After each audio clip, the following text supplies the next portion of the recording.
Selamat pagi dan salam sejahtera. Perkenalkan, nama saya Liana Milo, saya calon guru penggerak Angkatan 10 Kabupaten Sanggau. Saya dari SMP Negeri 1 Beduai. Pada kesempatan hari ini, saya tidak sendiri, saya ditemani oleh Ibu Esi. Nah, pada hari ini juga saya akan melakukan supervisi yang nantinya akan saya lakukan. Dan pada kesempatan hari ini, saya akan melakukan percakapan pra-observasi bersama Ibu Esi. Selamat pagi, Ibu Esi. Selamat pagi, Bu Liana Milo. Ya, nah pada hari ini ada beberapa yang ingin saya tanyakan kepada Ibu Esi karena saya tahu bahwa Ibu akan melakukan observasi. Benar? Ya. Ya, dan kegiatan observasi yang saya lakukan pada hari ini adalah saya ingin memantau kegiatan yang akan Ibu Esi lakukan di dalam kelas nantinya. Nah, ada beberapa yang akan saya tanyakan pada hari ini. Yang pertama itu adalah, apa tujuan pembelajaran yang ingin Ibu capai? Berdasarkan rancangan yang saya buat dalam tujuan pembelajaran, khususnya pada materi pidato, itu ada 3 hal. Yang pertama itu siswa mendengarkan pidato, yang kedua siswa membacakan pidato, yang ketiga itu siswa menampilkan hasil pidatonya di depan kelas. Baik, berarti ada 3 tujuan pembelajaran yang ingin Ibu capai ya? Nah, dari ketiga tujuan pembelajaran itu, bagaimana dengan area yang ingin Ibu kembangkan seperti itu? Untuk area pengembangan yang ingin saya capai yaitu pengetahuan dan keterampilan siswa dalam materi pidato. Pengetahuan dan keterampilan ya. Baik. Nah, lalu bagaimana rencana yang Ibu ingin terapkan seperti kayak model pembelajaran, strategi pembelajaran, dan metode pembelajarannya nanti itu seperti apa, Bu? Untuk strategi yang saya pakai itu strateginya diferensiasi, karena itu menyesuaikan dengan tipe-tipe siswa di dalam kelas. Baik. Nah, terus bagaimana dengan media yang nanti akan Ibu gunakan? Media yang saya gunakan itu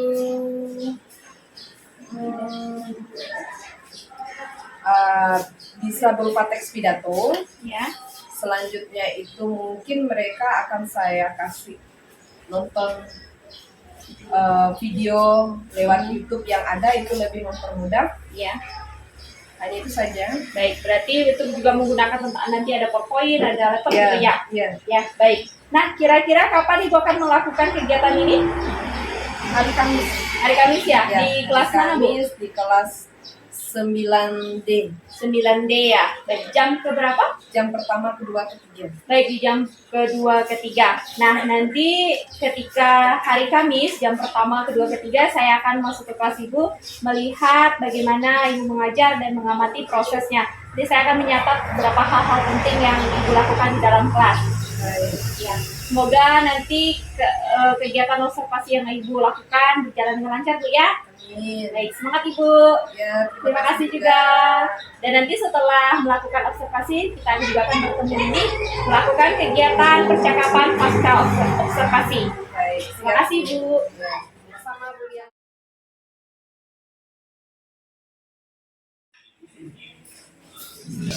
Silakan kelas.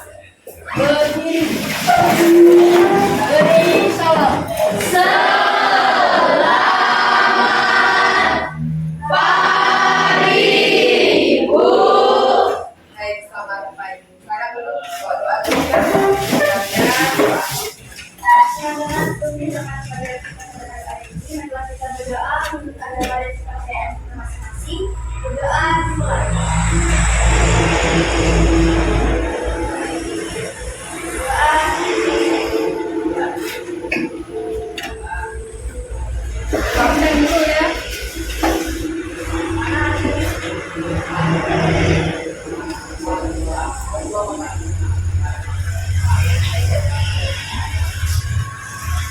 Hari ini siapa yang sudah hadir?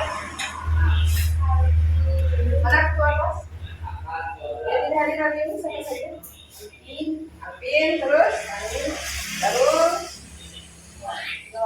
Keterangannya apa dalam? Sakit. Apa yang usah terantong? Sakit. Joan Ferdinand? Ya, tapi ada 3 orang yang tidak hadir hari ini. Baik, selamat pagi.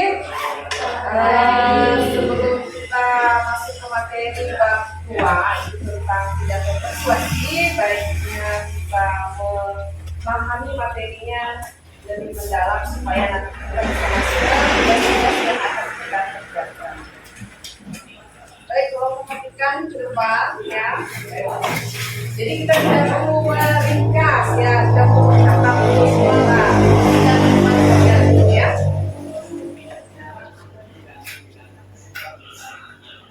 Baik, untuk di bab 2 ini yang kita pelajari adalah pidato persuasif ya. Di kelas 8, kelas 7 juga sudah dijelaskan apa itu persuasif. Ya.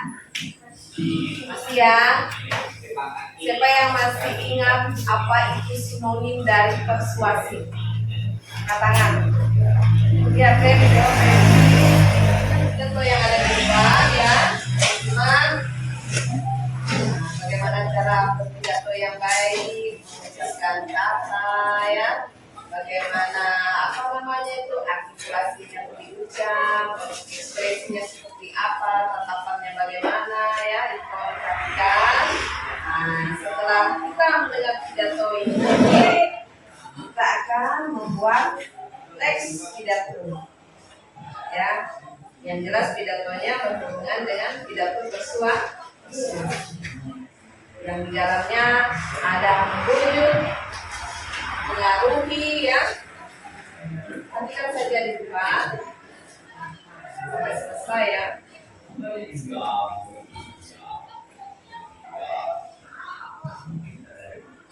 bisa kamu lihat di situ bagaimana kapan dia harus menggunakan nada tinggi, nada rendah, kata apa yang harus dia tekan di situ itu. Itu kan marah ya.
umatnya. Hadirin yang berbahagia, pada kesempatan kali ini, izinkan saya berbicara mengenai pentingnya menjaga lingkungan di sekolah. Sebab isu lingkungan sekolah sudah menjadi isu di seluruh negara. Maka, menjaga sudah menjadi tugas kita bersama. Menjaga lingkungan tidak melulu soal menjaga kebersihan. Lebih dari itu, menjaga lingkungan dapat diupaya lewat menanam tanaman di lingkungan sekolah, menghemat air, dan mengupayakan minimalkan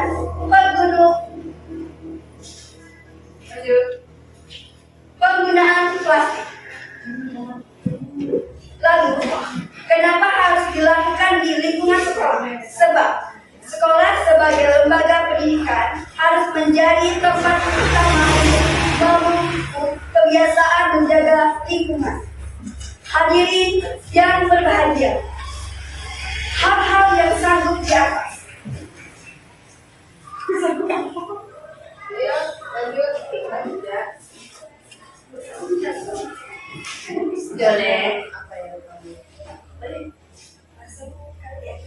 Ya.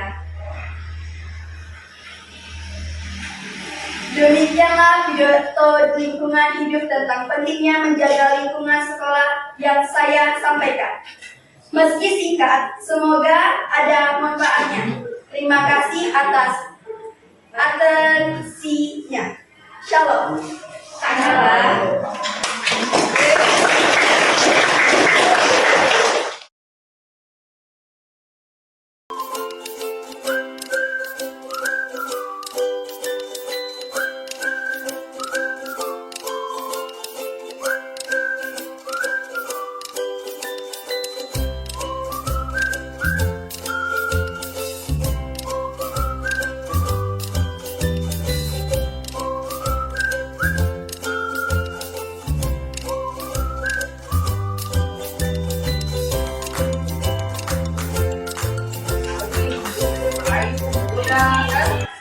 Sehingga kita lainnya adalah audiens yang mendengar pidato tersebut terbujuk, terpengaruh, dan pasti mau melakukan hal itu. Jadi untuk materi tes persuasi ini tidak sulit ya. Yang penting kita paham apa itu pidato, apa itu yang disebut dengan persuasi. Persuasi itu sama halnya dengan persuasi, hanya dipakai efisiensi.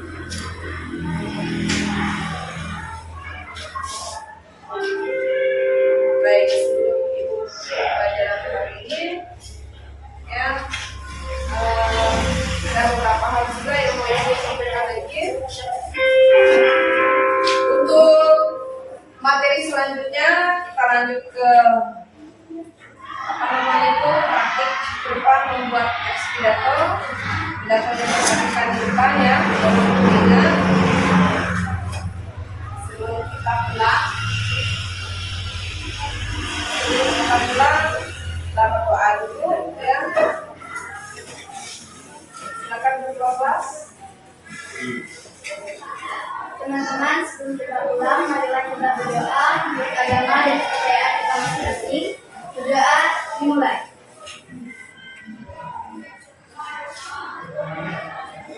Doa selesai. Akan disiapkan. Berdiri.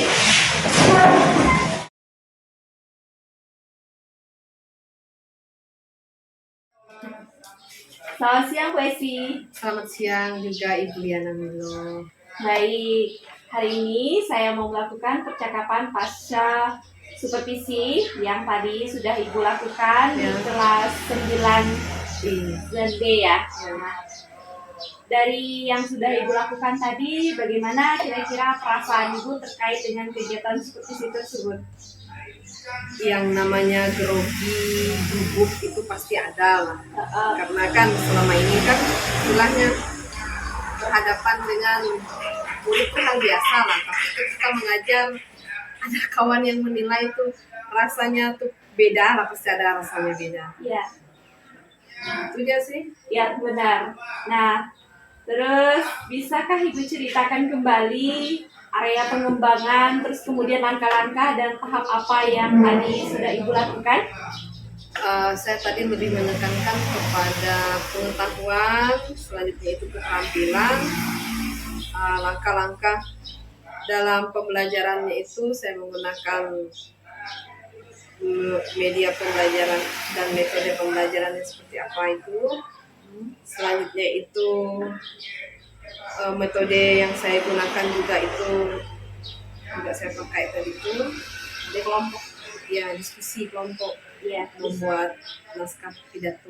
oh iya, Kalau pengetahuannya itu kan seperti saya berharap siswa itu mampu mengungkapkan gagasan, pikiran, ide, atau arahan atau pesan dari pidato itu. Iya. Kalau keterampilan berarti itu berharap siswa itu mampu untuk menampilkan, berbicara di depan kelas, ya setidaknya itulah yang bisa kita lakukan awal ya. Selanjutnya itu kalau langkah-langkah pembelajaran saya memang menggunakan metode diferensiasi karena memang itu menyesuaikan kemampuan, kesukaan, kegemaran yang siswa itu sendiri miliki. Iya. Nah, selanjutnya itu model yang saya gunakan tadi itu modelnya diskusi, model pembelajaran berbasis masalah, problem based learning, apa namanya itu? PBL. Metodenya diskusi karena itu lebih tepatlah digunakan ketika kita membuat sebuah naskah pidato itu yang kalau sendiri kan mungkin agak berat lah dia. Kalau diskusi ini kan kita bertukar pendapat, pikiran dengan siswa, dengan rekannya begitu, agar tidak ada ketegangan juga di antara mereka gitu kan. Benar, Bu. Itu saja sih Bu Liana. Iya.